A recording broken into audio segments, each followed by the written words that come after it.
Roll call, please. Director Atkinson? Here. Director Here. Director Calandri? Here. Director Thibault? Here. Director Parris? Here. Stanley? Here. And Craig Carton? Here. All present. Thank you. Now, adoption of the agenda. Is there a motion to adopt the agenda? Second by Dennis, second by John. Any discussion? See no discussion, all in favor of the motion, say aye. Aye. All opposed, motion is carried unanimously. Public comments for non-agenda items. Anybody out there want to talk to us? Going once, going twice. Gone. We're on special presentations, and there are none. We're on the consent calendar, payment of the bills through January 18th, 2019, item A. All right. Good morning. Do you want us to pay the bills? Thank you. Yeah, presentation.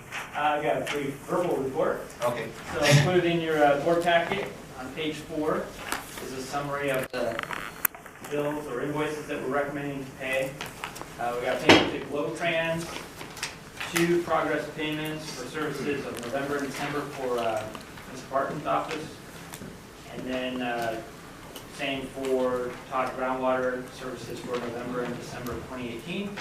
Total amount is $58,483.17. The memo reflected, at the time the memo was prepared, we had $50,151 available in our checking account. But since then, we have received a couple more assessments. So our current balance is $67,151, therefore we have enough to cover these bills. There's also roughly $350,000 still out in assessments that we should be receiving over the next 30 days or so. Great, thank you. Is there a motion to approve consent agenda item A, payment of the bills? I move that we pay the bill. Motion made by Adam. Second. Second by Leo. Any discussion? Seeing no discussion, all in favor of the motion, say aye. Aye. All opposed? Motion's carried unanimously. And then if I could make one more statement, you'll see on the memo, since last meeting, we opened up a separate account, a money market account, to keep the replacement water assessments that we receive separate from our administrative assessments. So currently we have $62,972.10 in replacement water assessments. Say that again, how much? 62,900. Very good. Yeah, that's all. Thank you.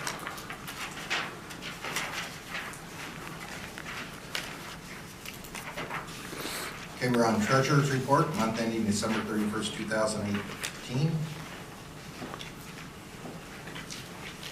That's included in your board packet. I don't have anything to report. Okay, we don't have to, We could approve all the consent. the rest of the items consent together. calendar, minutes, any correspondence? No. Okay. Is there a motion to approve consent calendar B through, I guess, C, since there's no correspondence? Yeah. So moved. Motion made by John, Second. second by Leo. Any discussion? See no discussion. All in favor of the motion, say aye. Aye. All opposed. Motion's carried unanimously. We're on advisory committee report. Dennis, where are you?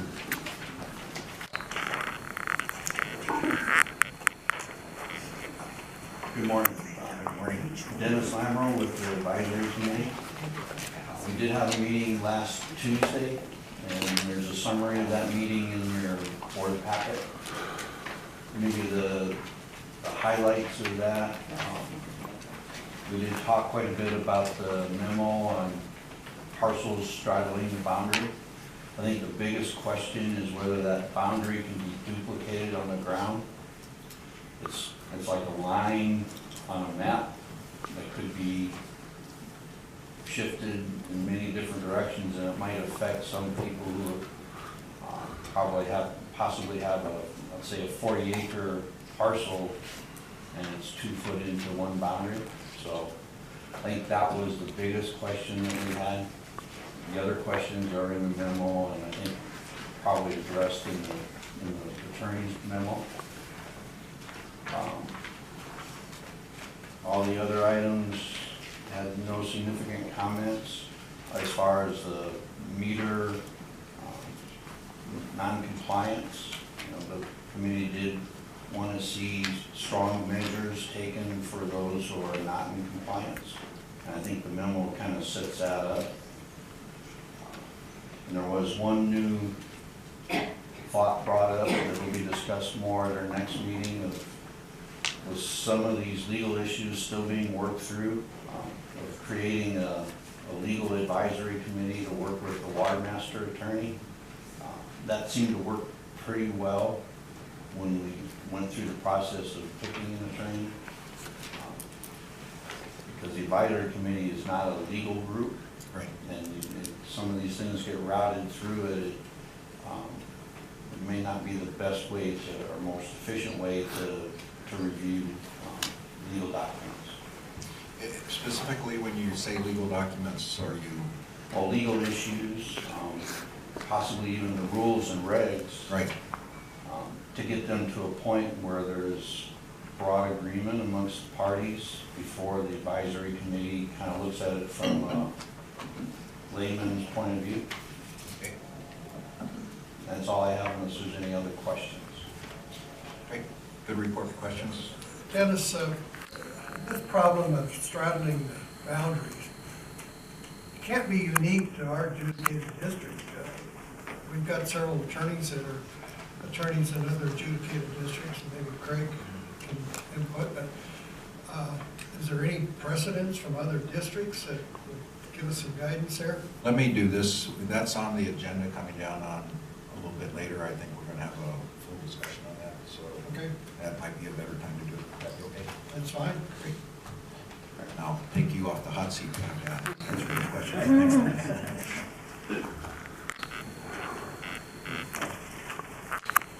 Now we're on action items 9. Item A, application fee schedule, consideration possible action to adopt resolution number R1901.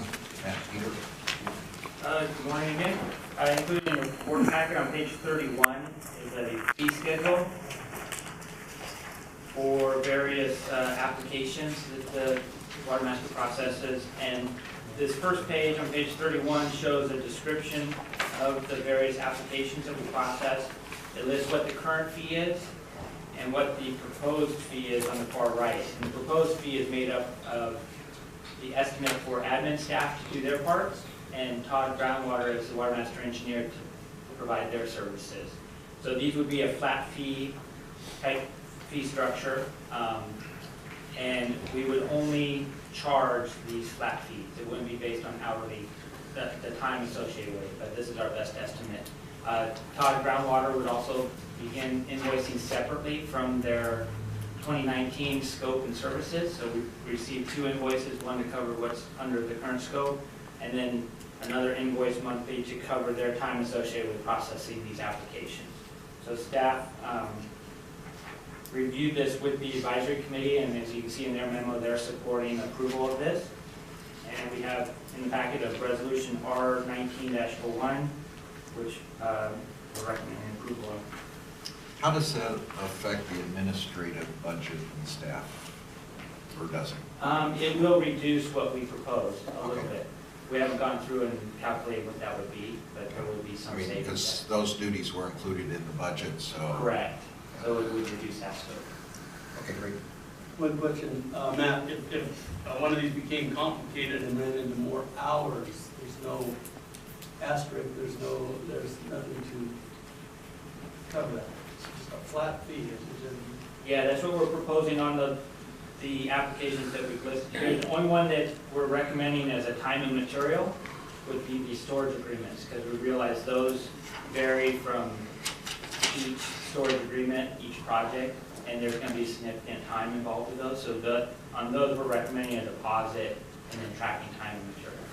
So you feel very confident that those proposed fees will cover all your... Yeah, based on our experience to date, we've worked closely with Phyllis's office and developed a fee that we're comfortable with. Okay.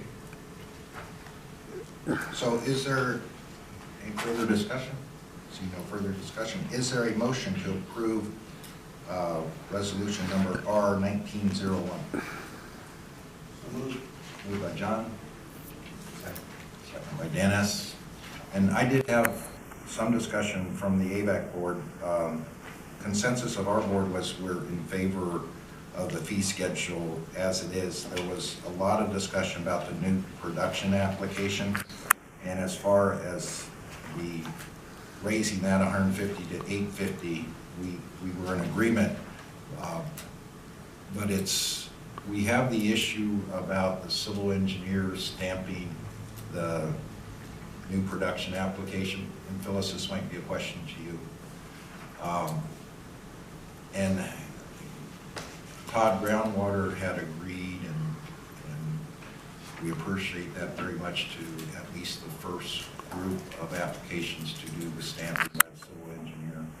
And that reduced the cost to our residents, and specifically the new residential wells. Came to our board attention, and I might have missed this in one of the meetings, I just wanted to have this discussion, that Todd Groundwater's not going to continue stamping them, or there's a problem with stamping those on the residential well side. Can maybe Craig and you explain what's going on and what our alternatives are?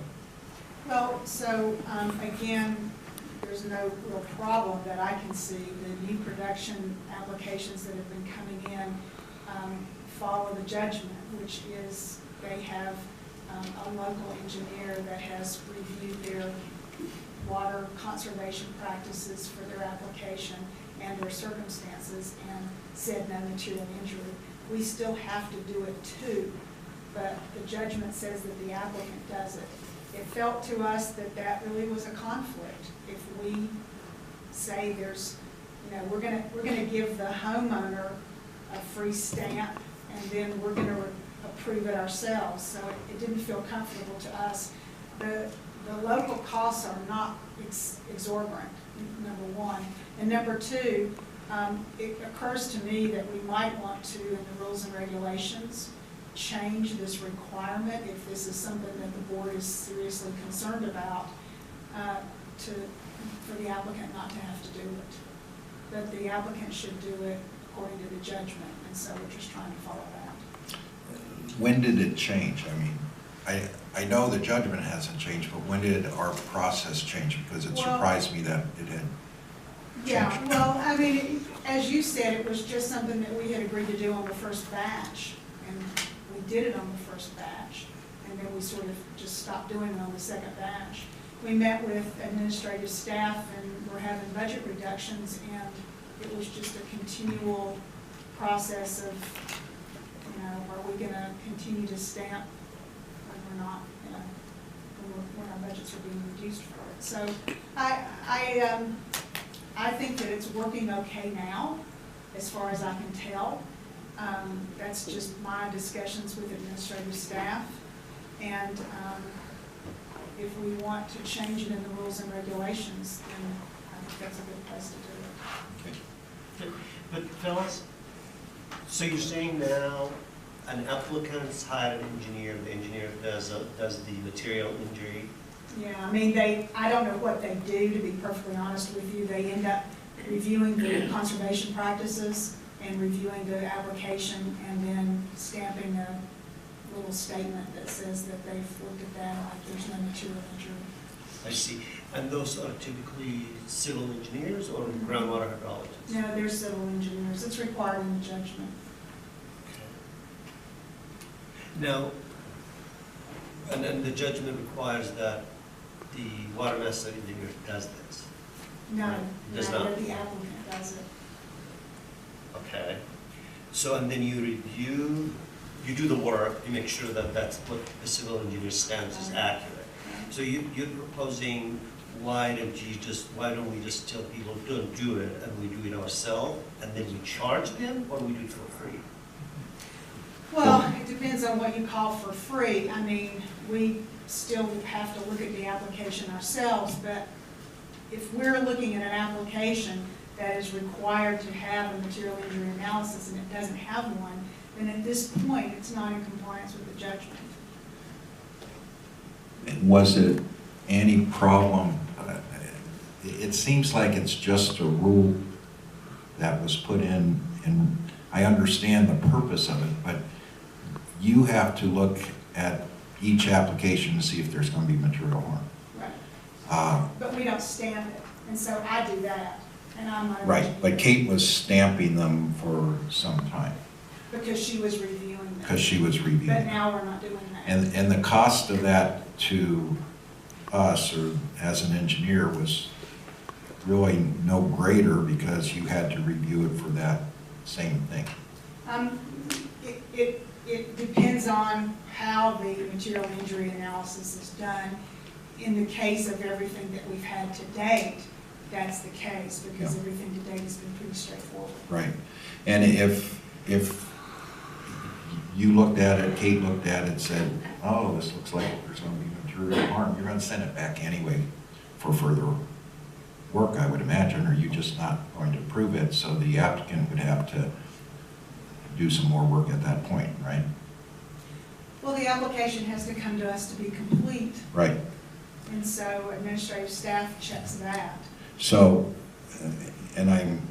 this discussion is coming from the AVAC board, not, and as a representative, we're real concerned about this is creating more expense for our residents. The $850 certainly is justified, but forcing them to do something that is just, checking the box and has no real need, and charging, and engineers can charge anywhere from, $400 to $1,000 for this. Well, I don't think it's been anywhere close to that, but, I mean, you're right, that could potentially charge Yeah. you to charge. Especially, so it seems to me it would be something we should look at, try to fix, and if we can do it within our rules and regs, but it's in the judgment, I don't think we can just take that, well, I know we can't just take that out, right, Craig? I mean, Thank you. yeah, not think, I know. So, Corral you back in here. Craig, Well, do you- right now, we don't have an engineer reviewing them, so. Right now? That's correct. the top groundwater doesn't? That's right. Okay, if it comes in with the stand, Correct. okay. But the only reason we're not doing this because there is no money. Well, that's part of it, yes, we were trying to streamline things internal to our shop so that we don't charge as much, right? Actually, let me ask Patty this, you're the one that's helping and working on this the most, I think, having contact with the residents. Is this something that appears to be a problem? It Do they- hasn't been, no. So how are they finding engineers to go out? We give them, engineers that have already done this for other people. We can recommend or give them a list of people that have already gone through the process. And what are the, Engineers. and what are the average costs, or are you seeing an average About cost? $350, Okay. maybe. And, some of them, we did have one very large one that was, the church. That one really was probably apropos to have it done because it was such a large, it wasn't Right. de minimis. Yeah, I'm not, So I can see, changing it for people that are not de minimis, right. but if it's a larger project, then it. Well, and I agree with that, a commercial project or a large project, but just somebody putting in a well at their house to build their house, it's, $350 is, that's a lot of money for somebody. And if this board can figure out an expedited way for the residential wells, I think we Well, need maybe even to do though that. it's in the judgment, Craig, maybe we do have some leeway for de minimis in the judgment for new production. So maybe Yeah, there's. I think we will come back next month and report to you on it. Okay, that'd be fine. If you could just look at it Yeah. and figure out. Is there a way to do Bring us a this? few Right, alternatives. okay.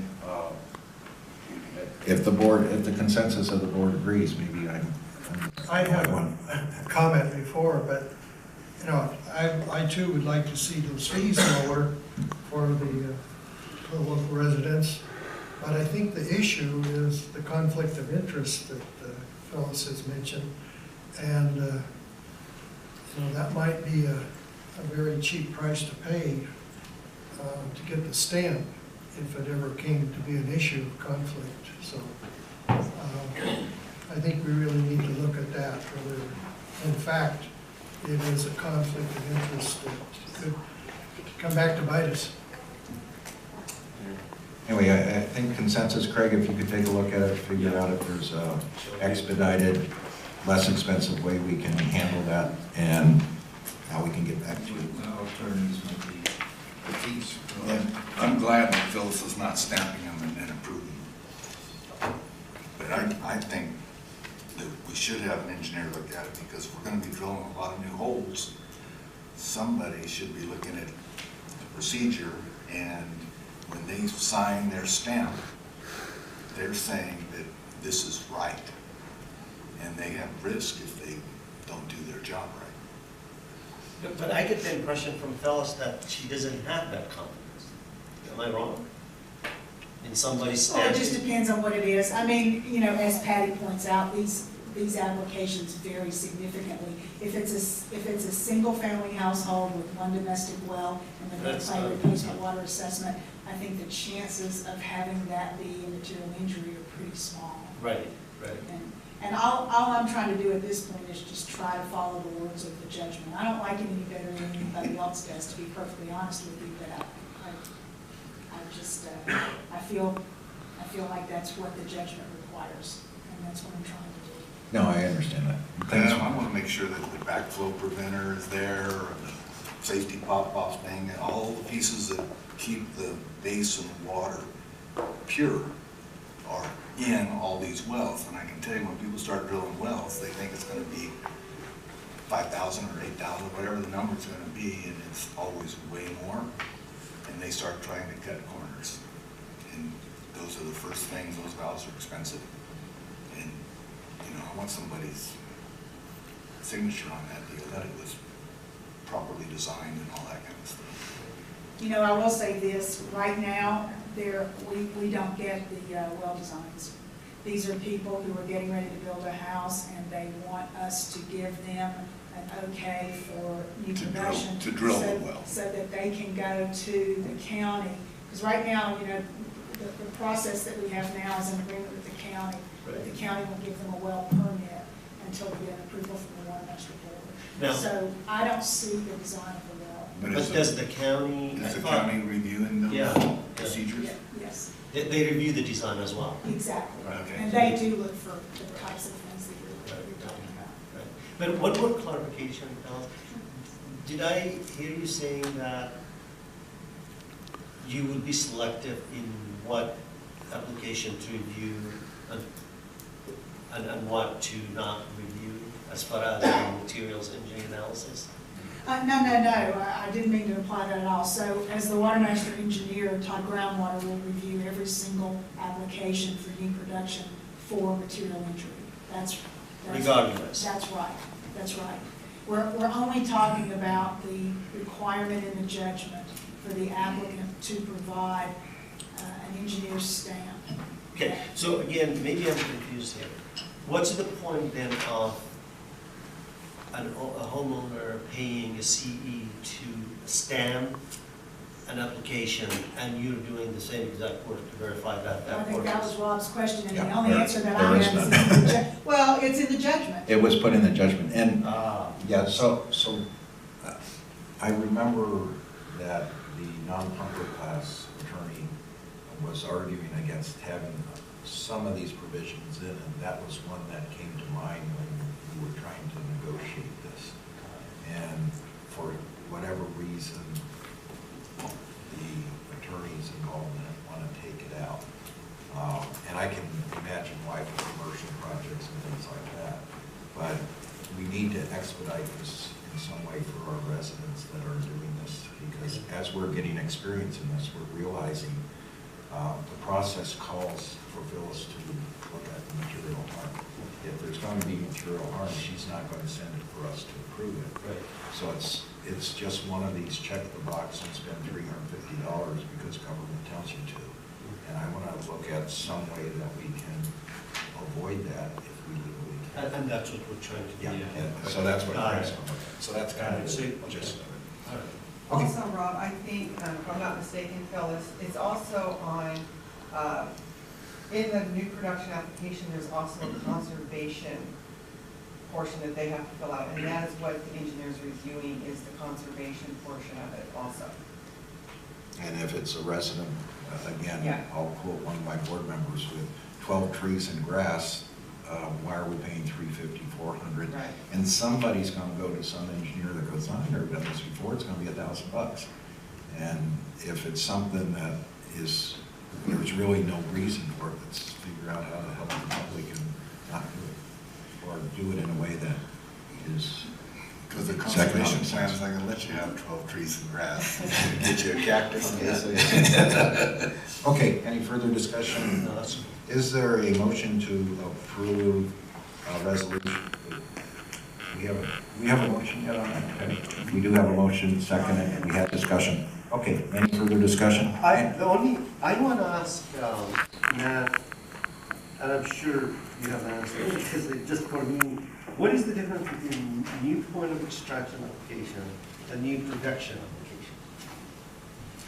So the new point of extraction would be if you're gonna move production from point A to point And B. that one is, you've never produced before. Yeah, and new production is All right, that's what actually that new production. It would be subject to replacement work. Okay, thank you.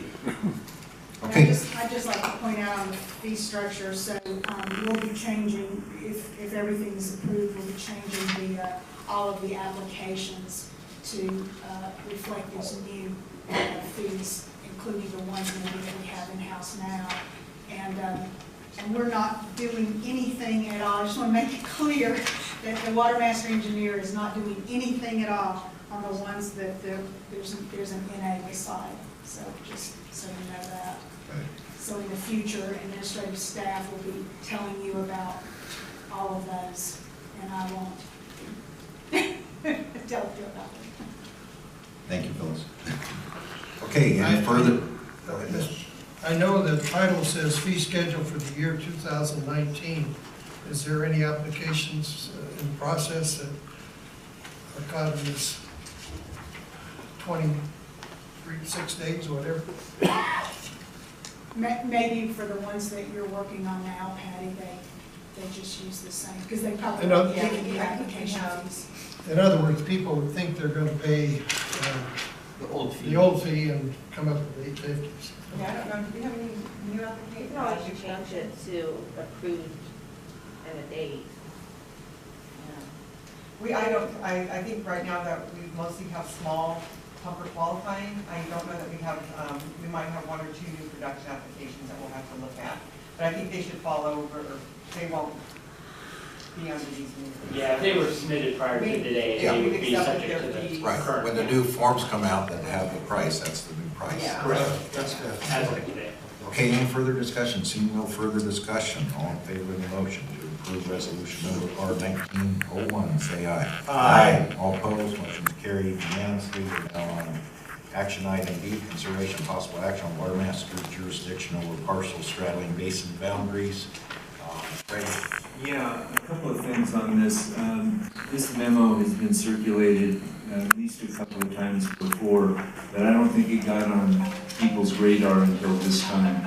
And I received a number of comments, both advisory committee comments, a letter late Friday night from Tehone's council about the impact on Tehone of this memo being the position of the board. Also pointing out that Judge Comar made an order concerning jurisdictional boundaries back in 2007. All that to say, I want to look at all this. I would recommend and ask that we table this memo for now while we look at some additional issues that have been raised just since the advisory committee meeting. I haven't had a chance to decipher all of it, but there's some pretty serious issues going on here.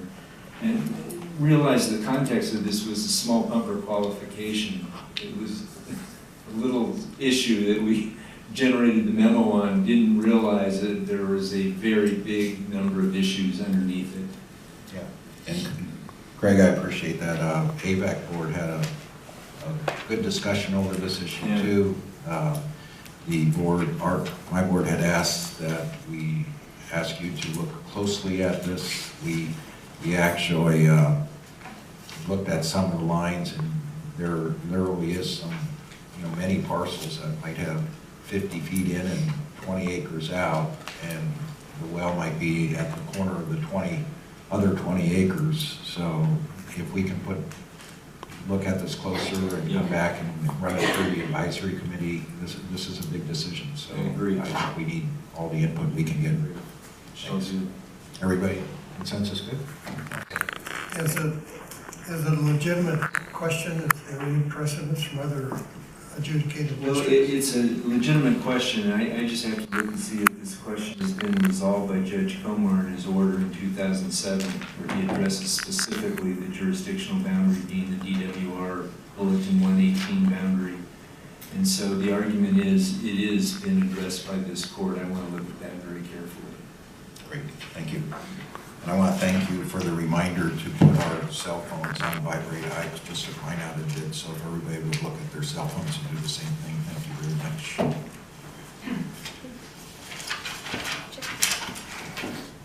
Item C, consideration possible action to approve amendment number 3 for contract year 2019 between Antelope Valley Watermaster and Todd Groundwater.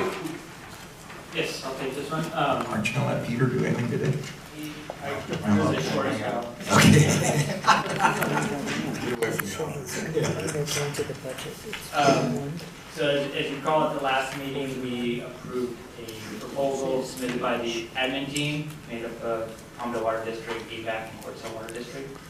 Since that time, Port Sill Water District has respectfully requested to not be part of the team to work on meter compliance. So included in the packet is a letter from Port Sill Water District. So therefore, we need to figure out what we're going to do with the scope that Port Sill Water District was planning to do. And the recommendation is to move that back to Todd Groundwater. Therefore, we need to do an amendment to their contract for 2019 in the amount of $20,320. So this handles that shift of scope from the admin team back to Todd Groundwater. Great, the same cost and everything? Yeah, same cost. Perfect. So nobody can. Okay, thanks. Motion made by Dennis to approve amendment number 3 for contract year 2019 between Antelope Valley Watermaster and Todd Groundwater. Is there a second? Yes, thank you. Second by Leo. Any discussion? See no discussion. All in favor of the motion say aye. Aye. All opposed, motion carried unanimously. We're on item D, bill application, new production, small pump qualifying replacement bill. Consideration possible action on resolution number R1902. Is that the Phyllis show? Yes, briefly. So on Exhibit A, you have 15 applications involving 14 separate parties for qualifying to be an unknown small pumper. 2 new production, 1 replacement well, and 1 point of extraction. Partial packet information is provided in here, and I will be glad to answer any questions. I don't know if you actually have anything or not. There's one minor correction to Exhibit A. It's a very, very minor correction, but just to keep Exhibit A correct. There is about 2/3 of the way down on page 45. There's an application for Martinez. If you look in over the right, you'll see Elmer Martinez, and the sub area is incorrect on that one. It says southeast, and it should be West Antelope. So other than that minor, almost inconsequential edit. Patty, you'll change. Great, thank you. Other than that, everything's good. I think this is what we've had a question on in the past. I think we requested a list of an ongoing running list of who's applying for these and how many we're getting and how much water is being extracted. Go on and on. This could be thousands and thousands of acre feet. I can tell you what we've done so far. We've approved to date, not counting this list, we've approved 42 unknown small pumpers added to the list. If you count the 12 today, that's 540, I'm sorry, 54 total. And depending on whether you assign it a 1.2 acre foot a year or a maximum 3 acre foot a year, it's between about 65 acre feet a year and 162 acre feet a year. Okay. Phyllis, is there a cap on the number or the total water? It becomes the material injury. Yeah, well, you know, we've talked about this and nothing's been done in terms of an analysis of that. The judgment anticipated that there would not be that many unknown small pumpers, so the judgment didn't deal with it directly. He called it de minimis. in the So, judgment. so Is there another far, group that's that our has exposure. a cap? We were discussing this the other day and I got myself turned around. Yeah. I All the haven't. classes have a cap on how many people or how much water they can pump. None of them have a cap. I'm sorry. They have production rights. 3 acre. I'm sorry, I'm talking about the unknown small pumpers. The small pumpers capacity doesn't have a cap to it. For number or amount of water. That's correct. What about some of the other classes, like the woods class, or is there, This is the woods class. This is the woods class. this is the woods The class? small pumper. Unlimited. I'm sorry? Unlimited number and pumping. No. Well, I mean, the judgment doesn't say unlimited, the judgment just doesn't, simply doesn't limit it. The judgment says that there's 3,172, I don't know if I got that number exactly right, but that's the one I remember, small pumpers that had been identified at the time of the judgment.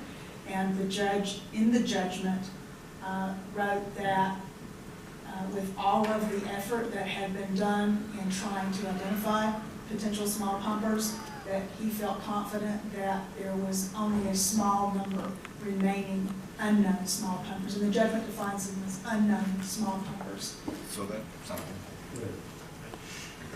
But there is a limit of up to 3 acre feet per pumper.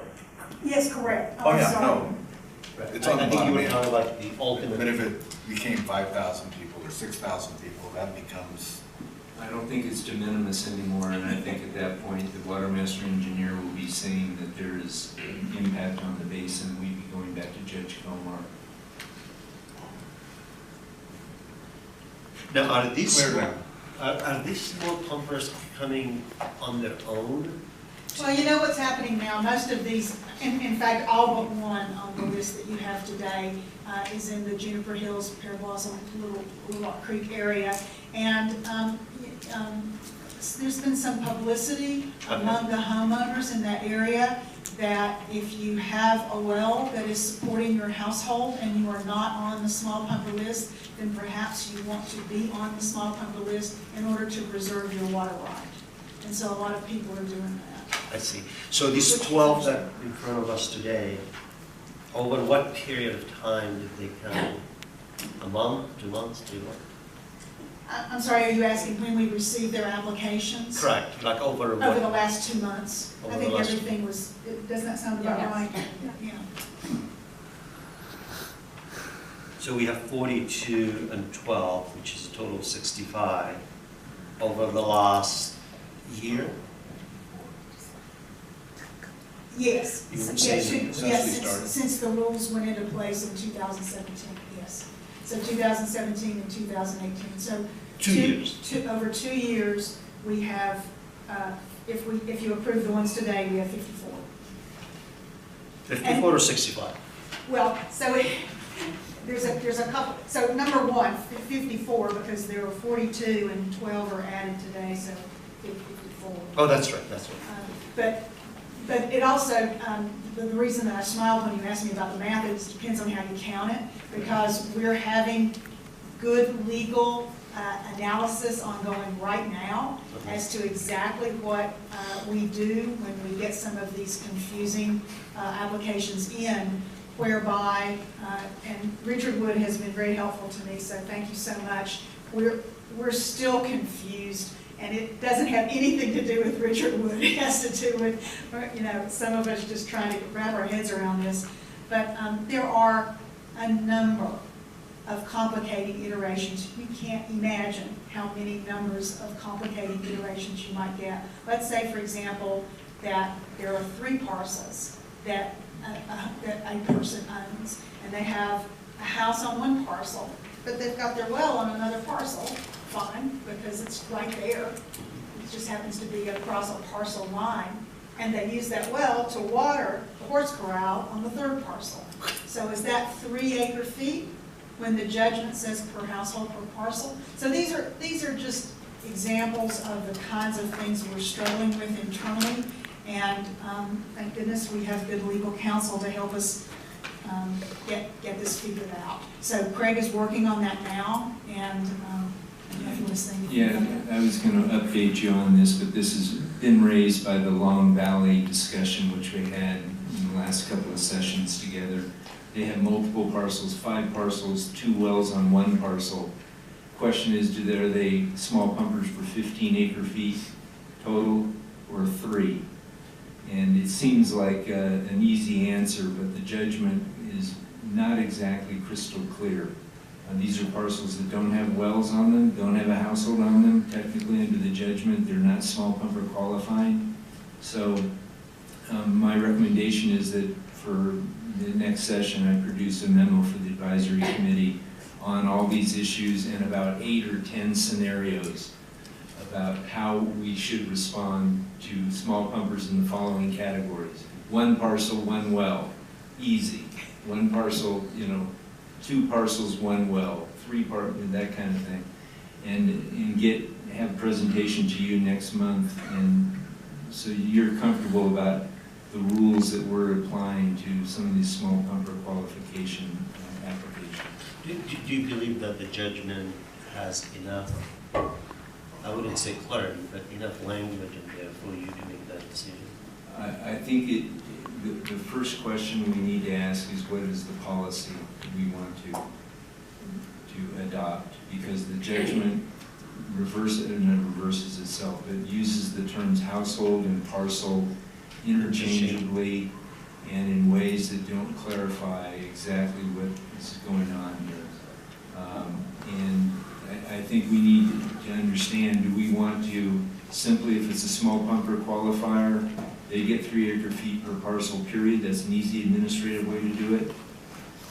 Or do we want that analysis to be of every single parcel has to qualify for small pumper qualification? And if it doesn't, it has no right as a small pumper to pump. It may have another right under the Willis class as a non-pumper, etc., but not as a small pumper.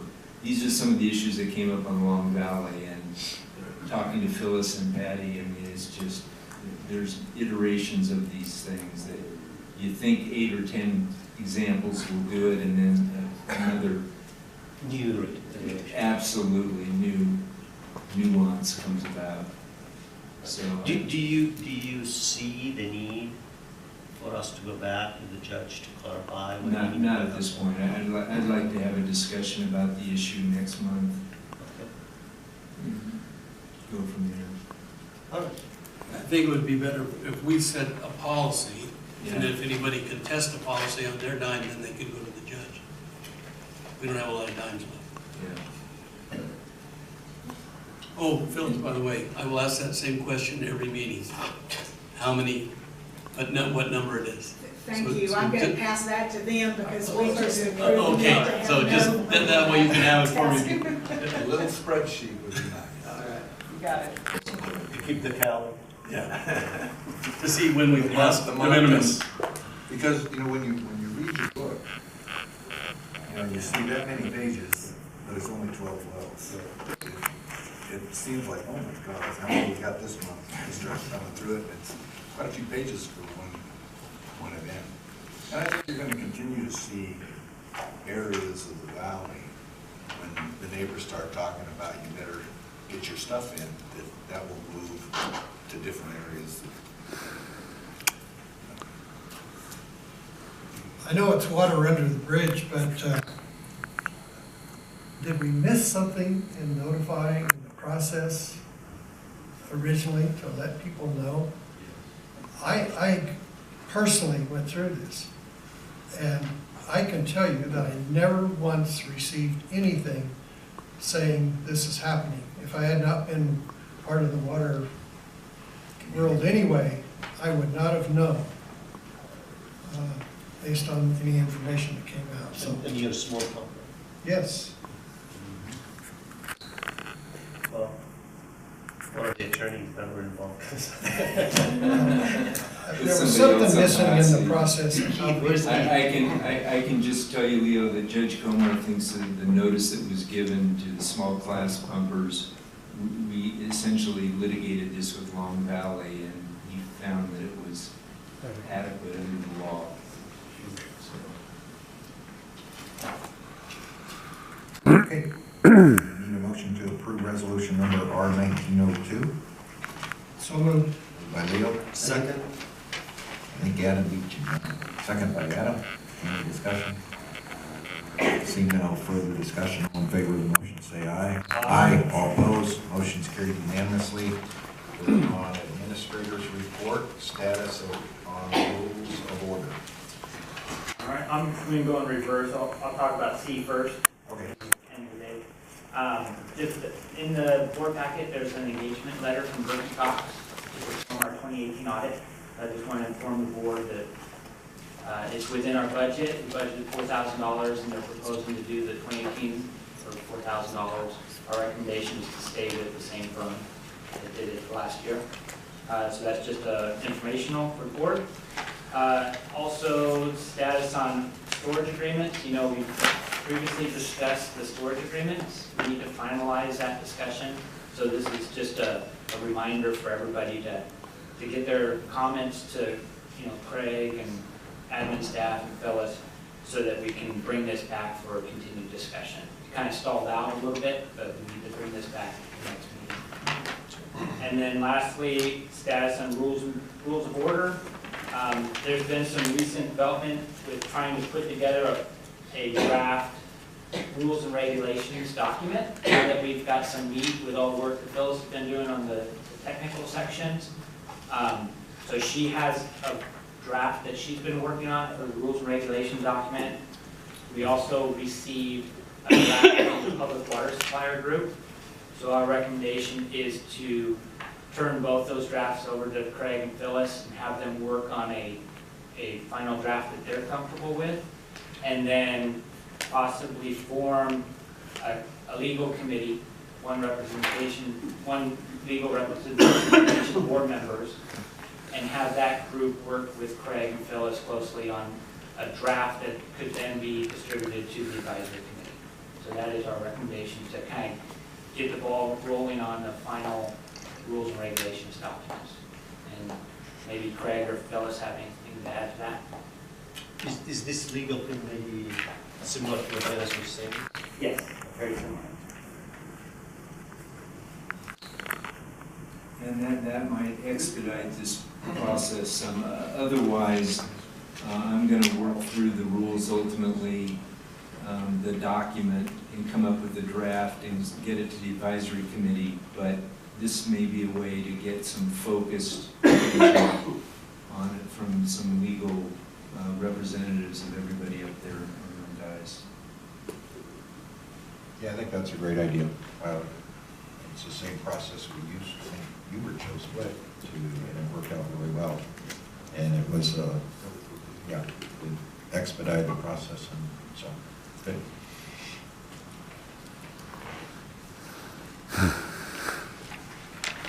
And that's all I have to report. So no action we need to take at this point? Okay, great, thank you. I guess maybe we probably should work on getting your representation back to Craig, so we can start getting that formalized. No, that is my direct email. Yeah. So we'll coordinate that. So is the idea that there's going to be 5 in this committee, or is that your plan, or I'm gonna ask them. would there be I think that's the idea, to have one 5. for the landowners, one for the public water suppliers, one for AVAC, or 5, or I think whatever 5. we decide? In my mind, I hope you're not talking about board members on there. No, this is legal. This Yeah. would be your On attorneys. that committee. Would be your attorneys, yeah. Good. So, but it doesn't have to be 5, it could be 4, if somebody elected not to. I guess that would be okay, it's up to you guys. We just want to form a committee and have them work closely with Craig. So it's easy, I mean, it's easy for Ava, the our council, that's gonna be on that, so it might be easy for the rest of you, but if we. It will be easy for us, Yeah. for one of the support. Leo, are you prepared? I think we could very easily make that appointment. I don't know about John. So could we get names to Matt within 7 days, 14 days, tomorrow? So make sure I get. Patty, just send an email to everybody who's going to be your representative. Let's put a 10-day turnaround time on that. And would that suffice for you? Okay, good. Perfect. Question. Stan, you want to come up? Yeah. Stan Call for City of Los Angeles, and this legal advisory committee concept came up at the advisory committee. No comments received on it yet. I haven't thought it through, but just off the top of my head, one issue is, what is their charge? What is their relationship to Craig? Are they advising Craig? Craig produces the draft, so the draft is Craig's, it's then distributed out to the advisory committee for comment. That would be That's how I understand. my understanding, yeah.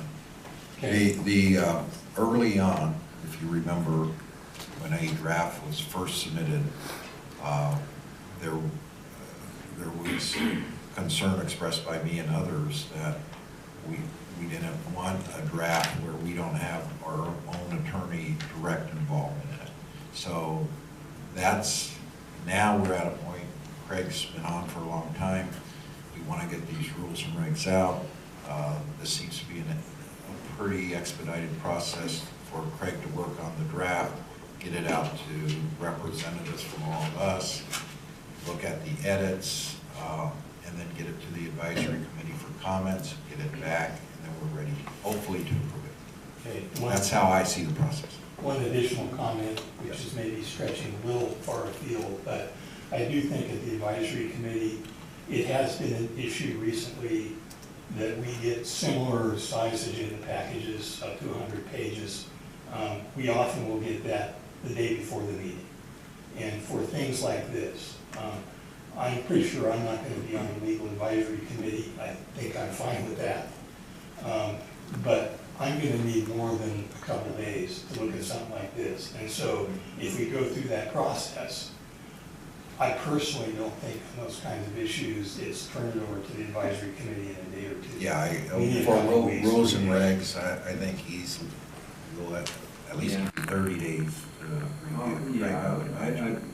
I assume next meeting will be an update, Sam, on what's going on.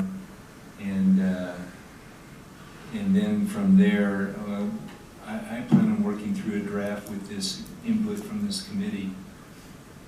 And then, as a result of that, give my final product to the advisory committee for edit and comments, but sufficient time to do that. I would not dump it on you a week before. If it gets to you before the next advisory committee, I'll be very impressed. But I will not expect the advisory committee to weigh in on it for this next board meeting. Okay. Great. Good comments, Dan. Thank you.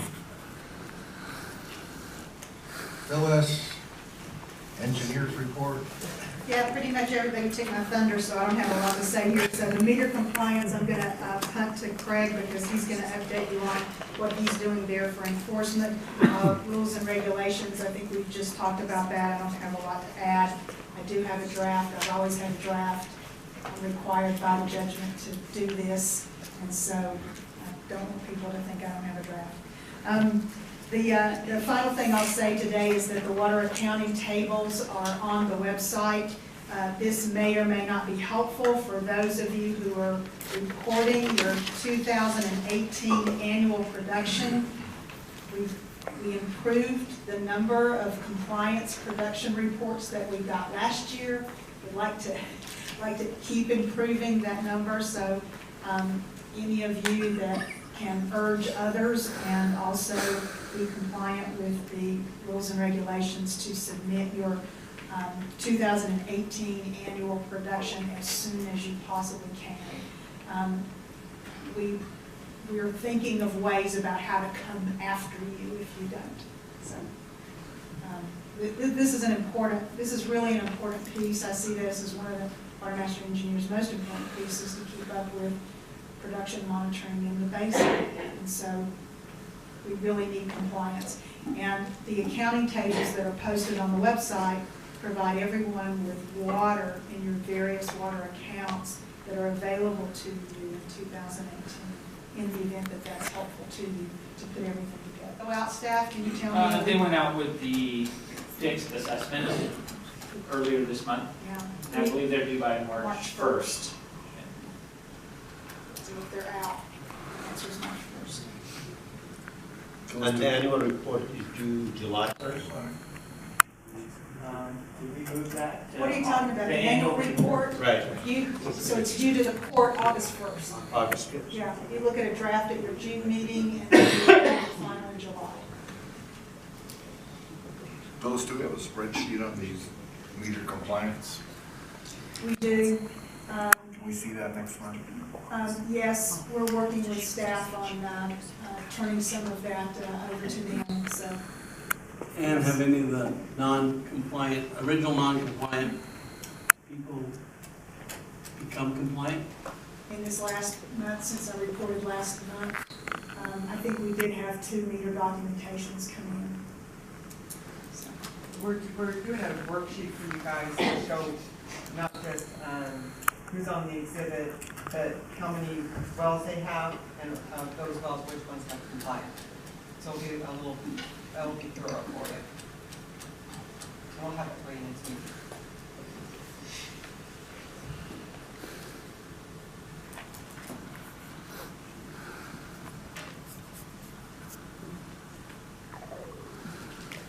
Okay, Okay. thank you. It's the Craig Show. It's the Craig Show now. Yeah. Follow up to Stan Powell's comment. The board is okay with the fact that we're not going to have that rules and regs document by the next board meeting. I presume, I'm hoping it gets to the advisory committee before, but it's not going to be adequate time for the advisory committee to weigh in on it. No, let's give them adequate time to weigh in on it. And obviously, Phyllis, you're involved with Craig in the drafting and approval and all that, I would imagine, right? yes. Okay, great. Okay. First, an update on producers pumping outside the judgment. This is an ongoing situation. We started sending letters on this topic to particularly small pumpers that were suspected of pumping outside their limits in the judgment. We got information back from a number of parties, and I'm pleased to announce that invoices are going out shortly to a collection of folks for administrative assessments for 2016, 2017, and replacement water assessments for 2018. Those discussions have gone on with their council. We'll see what the response is to payment of the bill, and I'll have an update in 30 days. What I want to have for the board at the next meeting is a chart of everybody who's gotten these letters and where they are, and where the enforcement, what the enforcement strategy is going forward. Because we have everything from people that have been completely non-responsive, minimal number of people, but completely non-responsive, to people that have been very responsive and appear to be working in good faith to get replacement water and will pay, I think, the assessments that they've received. But that said, I want to have a complete chart for you for next meeting of where these people are and who they are, who got the invoice letters, and what response, if any, we've heard, and what I recommend for enforcement after that letter and request becomes technically delinquent. But did you say small pumpers, Craig, or? The ones that have gotten them are basically small pumpers. Another one, M&M Peach, Mr. Basner, is a non-appearing party, essentially defaulted, has no production rights, so he's not a small pumper. But most of them have been on the small pumper list. And I'll give you that status qualification for each of them by next No, meeting. am I confused about, I thought we were not billing small pumpers for assessment because, Yeah, if they stay, or for administrative assessments, if they're pumping within their 3 acre feet or 1.2 acre feet average, there's no replacement water assessment they have to pay or anything along those lines. These are small pumpers that have shown us by documentation that they are pumping substantially in excess of the small pumper amount. so are they qualified to be small pumpers? They are small pumpers, that's their designation under the judgment, they're listed, their names are on the judgment as small pumpers. They're just pumping in violation of the terms of the judgment. Got it, so it's more a replacement Yeah. and assessment because they're pumping a lot more than 3 Correct. feet. I got it. And- But they're less than and- 25? More than 25? There's a lot more than 25, but we've only been doing letters. No, less than 25 acre feet. Oh, Much Much Much more, more. Much more. much more. So and that's what I'm saying. I thought in the judgment, it allows the small pumpers to pump up to 25 with replacement water. But if you pump more than 25, then you're not qualified for a small pumper. No, yeah, I think that might be conflating a couple of things. Okay. There's a requirement to qualify as a small pumper that you pump no more than 25 acre feet in any year from 46 to 2015. 6 on. But there's an assumption that you will pump within the limits of a small pumper. And if the Watermaster engineer suspects that you're not, we have a duty to inform them that we think that's the situation. Please provide for us production reports, which we've gotten from basically the council for people that we invoice, saying here's their pumping.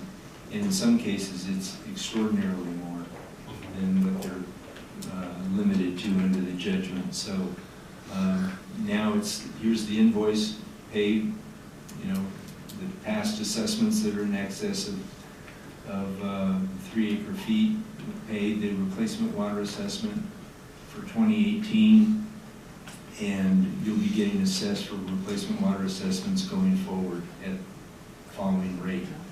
So they're going to have to decide if they're going to pay, and we'll see where that goes. Do we go also after them to install meters on their wells? Some of these are already metered. Some are, but the answer is yes. Okay. Question, Craig, on replacement water.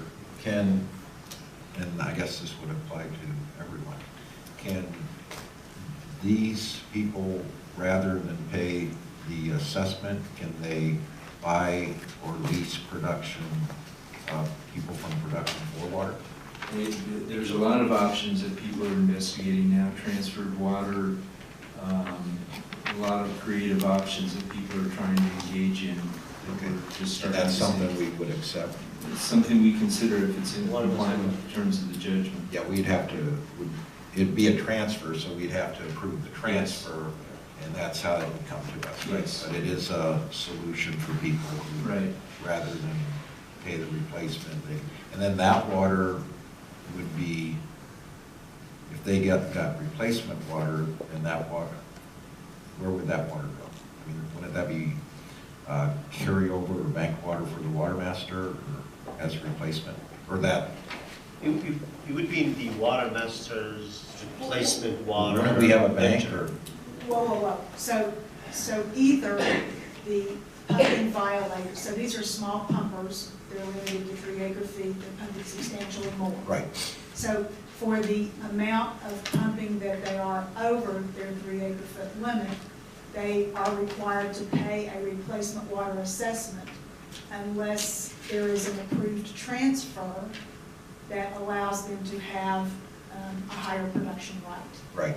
So they wouldn't do both. No, his question is, Yeah, where does that water go? can this be done retroactively? So, let's say we have Mr. Smith, who in 2018 pumped 100 acre feet of water. We send them a bill for whatever the replacement water is, and Mr. Smith comes to us and say, hey, I went to Mr. Jones, and Mr. Jones has sold me 2018 carryover water, and I want to transfer that.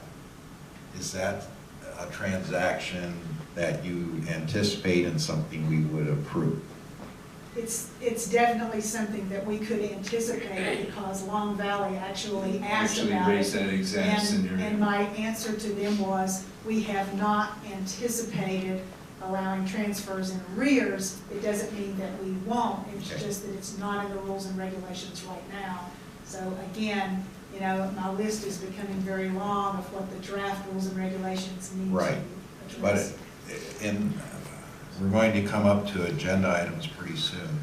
And I don't know what you guys think about it, but it seems to make sense to me that that would be something we should anticipate, put on our agenda, see if that's something that this board and advisory committee wants to look at and make a decision so that we can be proactive rather than reactive.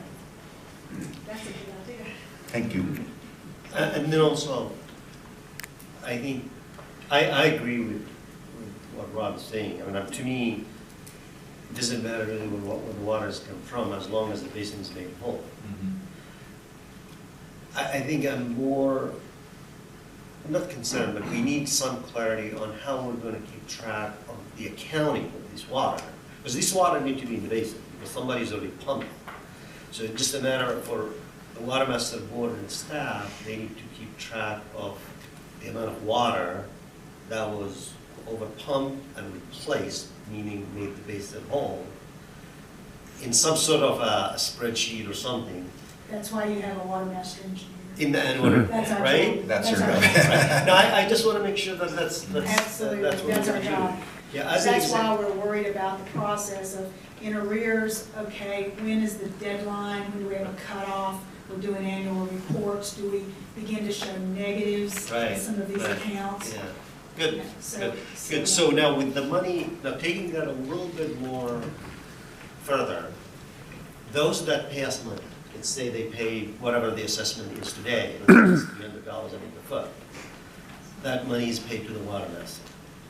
Now, I'm assuming that the Watermaster would have the responsibility to go and purchase water with that $300, either from banked water by various agencies, including AVAC, or from other pumpers who have surplus water that they're interested in leasing, or whatever the case may be.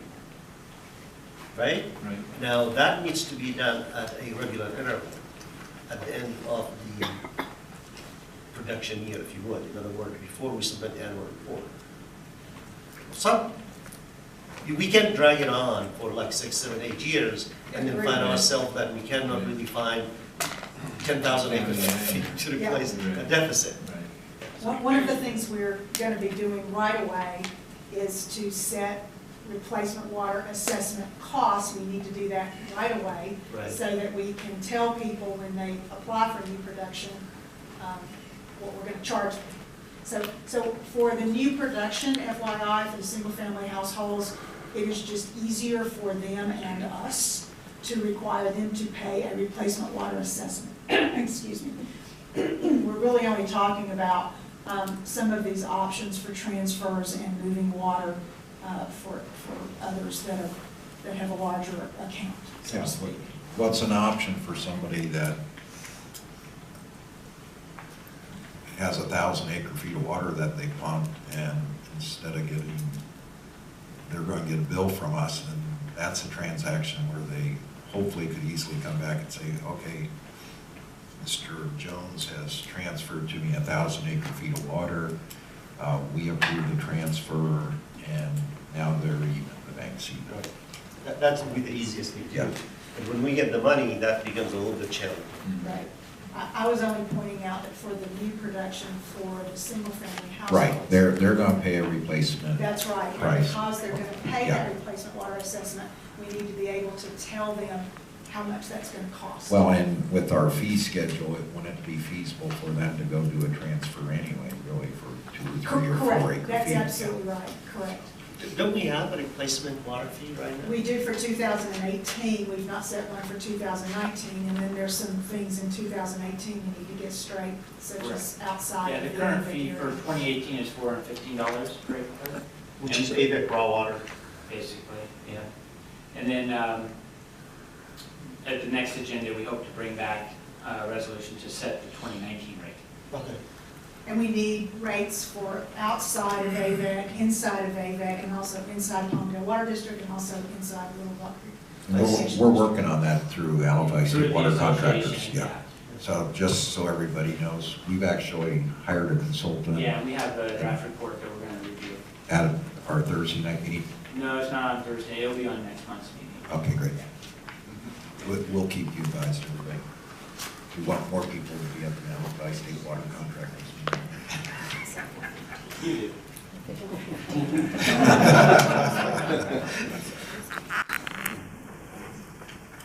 Okay. All right. Okay, so that's, now you're on. We're on B, meter compliance and enforcement. Phyllis has noted in prior meetings that this has created a real stress situation in trying to make sure that we're documenting production with parties fairly and getting assessments done fairly. When a significant number of people are not complying with the metering requirements, so people, I use entities, individuals, parties in general.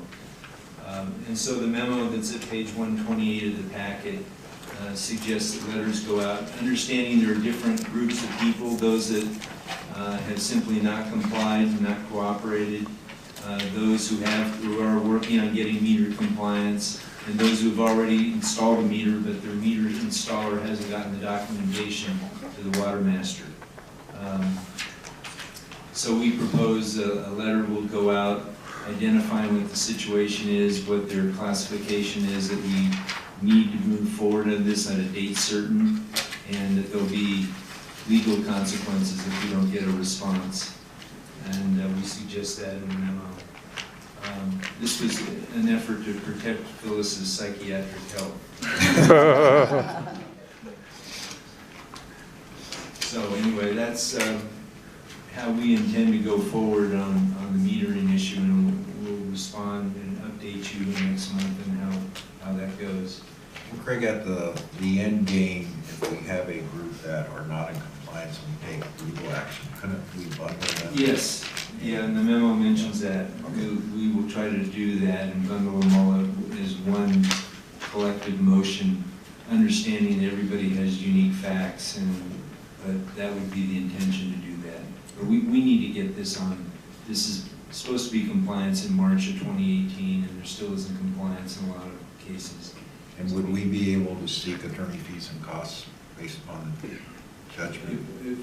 Will we be able to seek them? Yes, yes. Whether There's we get that or not is another question, yeah. There's general authority to enforce the judgment and do that. I think that the answer is yes. I mean, and I'm sure your letters will say it in some way. We're just enforcing this for the court. Right. And the judge is telling us we have to do this. Right. And so it's not really an option. Yeah, I found that people are generally responsive to letters from the Watermaster General Counsel. We've gotten very few people that have just, I should say, Patty's probably rolling her eyes saying there's more than a few, that simply bury their heads in the sand and don't respond at all. There are some, but I think they're in the minority. And what, do you have a timeline of? I'd like to get the letters out by the next meeting. Okay.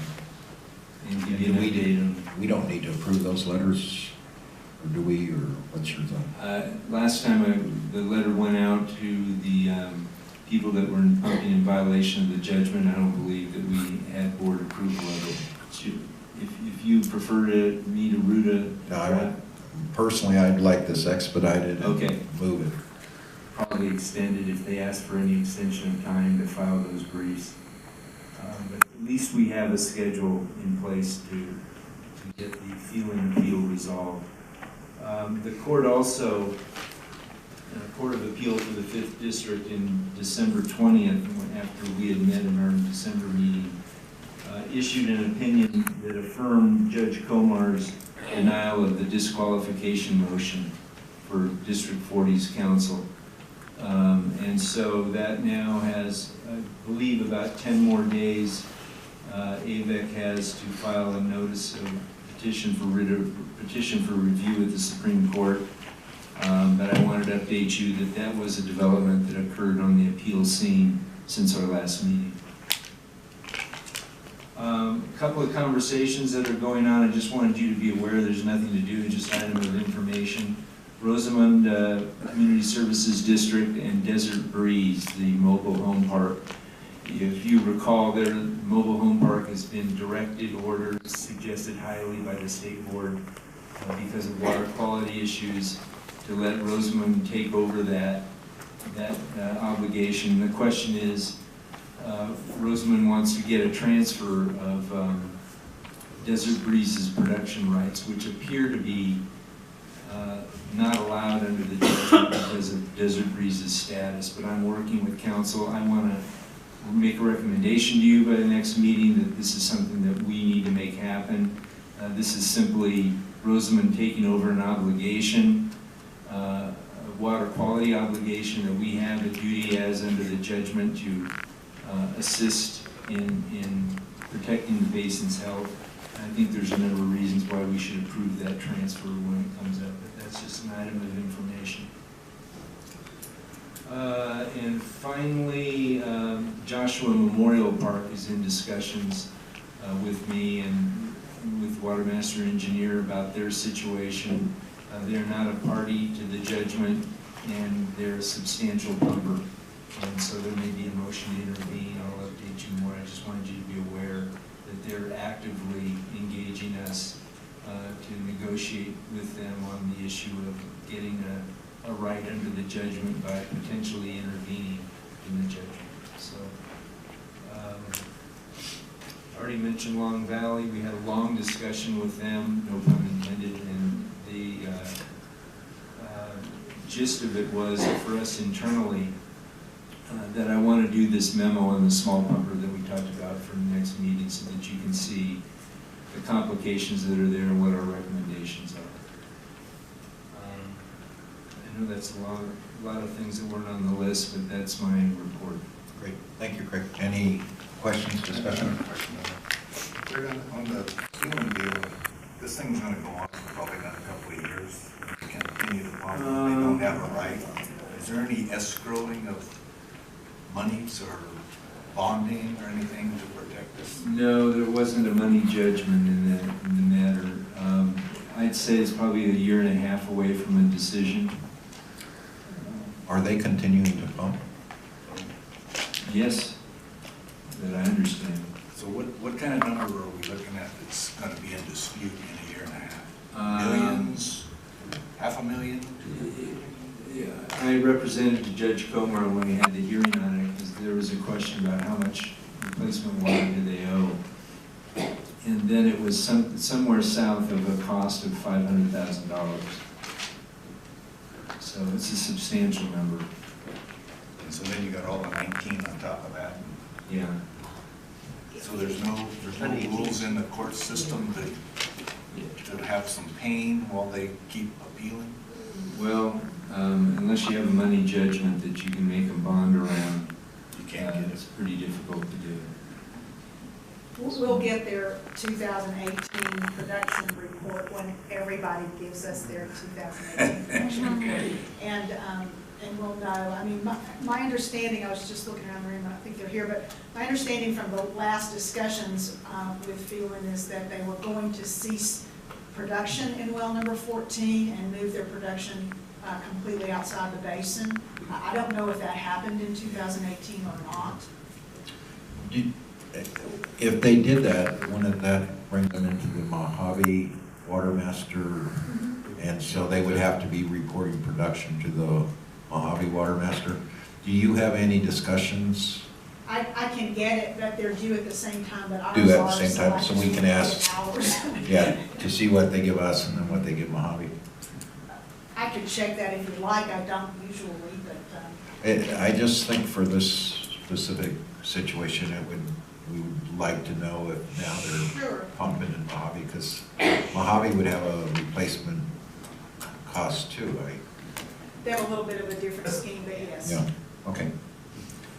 Phyllis, I have one other question. On this metering, have you had anybody talk to you about hardship to pay to get all this stuff? Because No. I ran into a deal where the meter that was there was designed for the discharge pipe. The new meter needed a different, and it's 10 grand. Oh, my. Yeah, no, I haven't, I have had complaints, but I haven't had anyone not do it because of that. I haven't had anybody call and say, I can't afford to do it. Okay, we're on item, thank you, Craig and Phyllis. We're on item 13, board members' requests for future agenda items. We're going to have storage agreements on our next agenda. Be ready to go on that one. And then I will put on what we had discussed. If you can come up with suggestions to us on people who have a 2018 assessment, and is there going to be a problem with them buying production full or leasing, buying, whatever that is, and give us some suggestions on how that should happen. In the rears. In the rears. At least for us to discuss.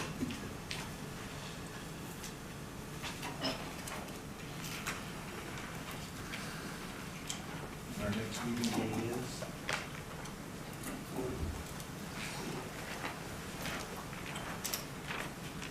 Be the February 27th, 10 a.m.